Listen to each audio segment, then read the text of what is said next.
By 9 in the morning, my dad was outside my door. His fists were slamming, his voice shaking the walls, yelling my name like I owed him the world. Ellie stood behind me in her pajamas, wide-eyed, holding the drawing she made for Christmas.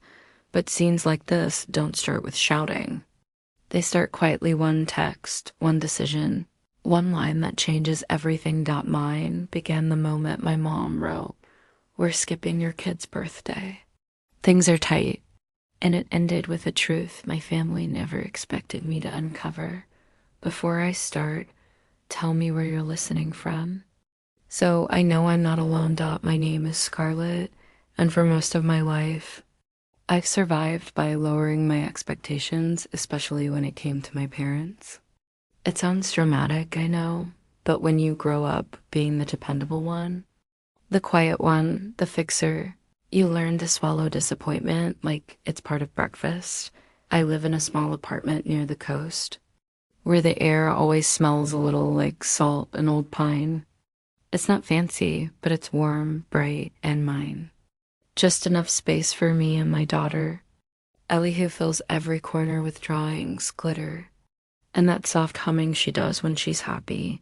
The morning my mom texted, Ellie was sitting at the table, coloring a unicorn wearing a crown. She looked up at me with those hopeful eyes, the ones she inherited from me, though hers still glow a little brighter. She asked if Grandma and Grandpa were coming to her birthday this year. I told her, I hope so. I hadn't even finished slicing strawberries for her lunch when my phone buzzed. "We're skipping your kid's birthday." Things are tight. No explanation. No apology. Just a statement tossed at me like a receipt. I stared at the screen, trying to steady my breath before Ellie noticed anything in my face. I typed back, "No problem." Because what else do you say when the people who should care simply don't? But it wasn't no problem. Not for me, and definitely not for Ellie. I spent the rest of the day pretending everything was fine. I helped Ellie glue sparkles to her drawing, answered work messages, and ignored the twist in my chest every time I remembered that text. I tried to be rational. Maybe my parents were struggling financially. Maybe something came up. But then I remembered the years I covered their phone plan when Dad lost another job. The months I paid their insurance so they could keep their car running. The repairs, the late night calls, the emergencies that always seemed urgent until I needed something. My parents loved to talk about family loyalty, mostly when they needed something. Ellie's birthday came that weekend. She wore a little purple dress and asked if we could make cupcakes instead of buying a cake. Rain slammed against the windows, so I set up a tiny picnic blanket in the living room. We played her favorite music, opened a few small gifts I'd saved up for, and invited 2 of her school friends. She laughed. She danced. She tried so hard to enjoy every second, but when the day slowed down and her friends went home, she picked up a cupcake and stared at the single candle I'd saved just for her. "Maybe next year," she whispered. She didn't cry. She just cleaned up the glitter and moved on the way kids do when they don't want you to worry. But something in me shifted that night. Not anger, just a quiet ache I knew too well. Christmas came fast, the way it always does when you're juggling work, bills, and a child who counts down the days with paper rings around her wrist. Ellie woke up early, clutching the drawing she made for my parents, 2 grandparents holding her hand with a tiny heart above them. She sat by the window, humming softly, waiting. I made cocoa. I kept checking my phone. I kept pretending I wasn't checking. Noon came, then 2, then 3. Not a call, not a message. Not even an accidental emoji, just silence, thick and familiar. "Maybe they're busy," I said, forcing a smile. Ellie nodded, but her shoulders fell when she drifted to the living room to watch a movie. I opened my laptop. I shouldn't have, but the moment the screen lit up, I saw it, a Christmas tree taller than their ceiling, mountains of wrapped gifts, balloon arches, My sister's kids tearing through presents. And my mom grinning wide. Clutching a glitter-covered box. The caption floated above it like a punch. So blessed to be with our favorite little ones. Favorite. That word cut deeper than any insult could. I didn't even hear Ellie walk up behind me until she placed a hand on my arm. She saw everything. The balloons, the gifts, the smiling faces. Her little face went still too still for a 7-year-old. They forgot me again. Didn't they? She whispered. I swallowed hard, but no words came out. The rest of the evening, I moved like a ghost. Ellie painted silently, brushing gold and navy together until the colors blurred. Every so often, she'd glance toward the window, then look back down, her tiny fists tightening. Later, after she fell asleep beside me, I sat in the hallway, letting the quiet press against me.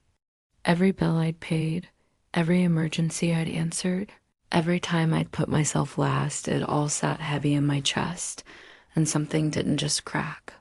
It aligned a clean, sharp line between what I'd accepted all my life and what I would no longer allow. The next morning, I woke with a strange clarity, quiet, steady. I opened my laptop, not to work, not to scroll, but to end the cycle. The auto transfers stared back at me. Phone plans, insurance, memberships, emergency funds, a map of every time I tried to keep the peace. I clicked cancel. Then the next, and the next.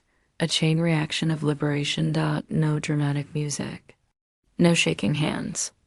Just calmed up by sunrise. Everything they depended on me for was gone, not out of revenge. Out of protection for me and for Ellie. By mid-morning, my phone buzzed. Not my parents. Marissa. Will call Scarlett. Dad's losing it. Mom's crying. Everything's shut off.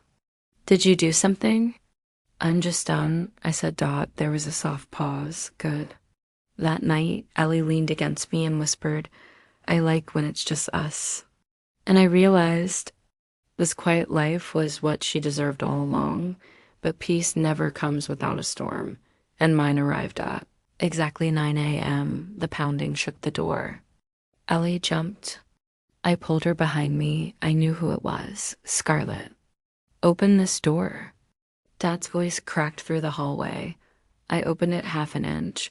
His face was red, wild, furious. What did you do? The phone's dead.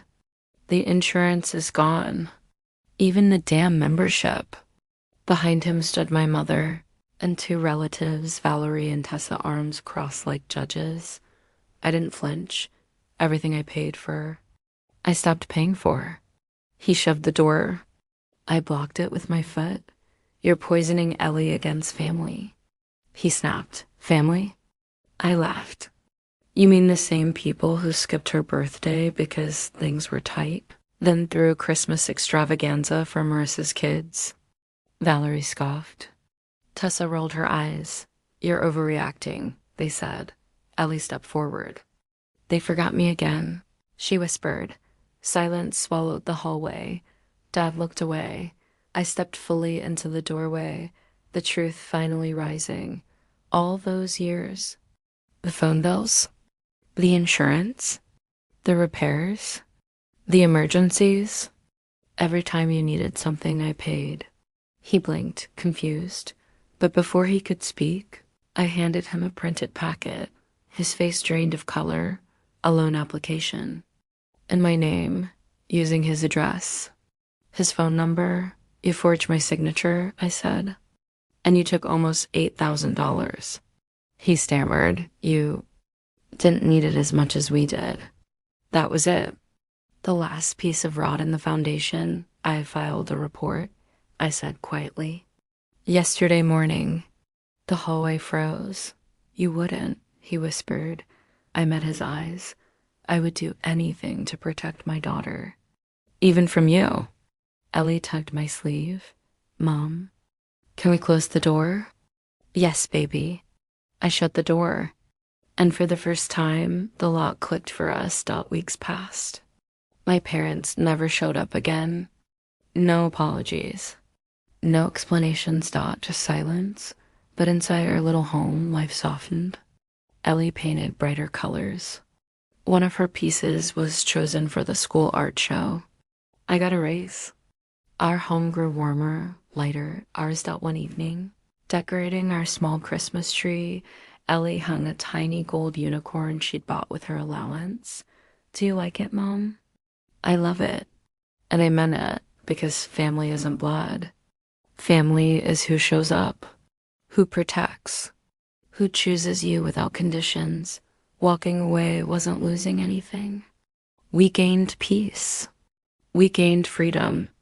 We gained a stot if you've ever had to set boundaries with your own family or choose your peace over their chaos. Tell me in the comments. You're not alone, Dot, and if this story resonated with you, make sure to like, share, and subscribe for more.